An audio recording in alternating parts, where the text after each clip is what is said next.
இனிமே கண்ணை மூடிட்டு கடலை எண்ணெய் வாங்கலாம்.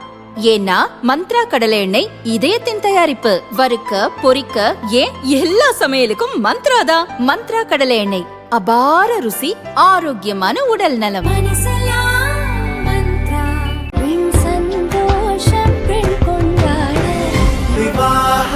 மணப்பெண்ணின் பிரத்யேகமான விவாஹா தி சென்னை சில்க்ஸ். சட்டசபை தேர்தல் நெருங்கி வரும் சூழலில் திமுக அதிமுகவில் கூட்டணி பேச்சு இறுதிக்கட்டத்தை எட்டியுள்ளது.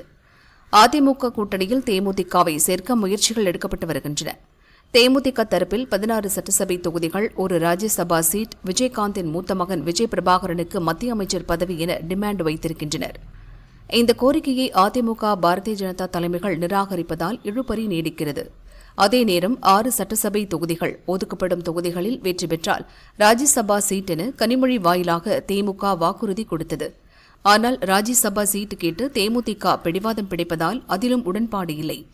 ஒருவேளை தேமுதிக கூட்டணிக்கு வராவிட்டால் அக்கட்சியை உடைக்க பழனிசாமி மற்றும் நயினார் நாகேந்திரன் வியூகம் வகுத்துள்ளதாக தகவல் வெளியாகியுள்ளது.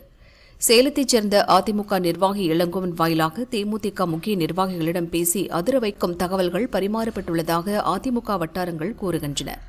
அதேபோல் கவர்னர் மாளிகையில் நடந்த தேநீர் விருந்தின் போது விஜயகாந்த் மைத்துன சுதீஷை சந்தித்து பாரதிய ஜனதா தலைவர் நயினார் நாகேந்திரன் பேசினார்.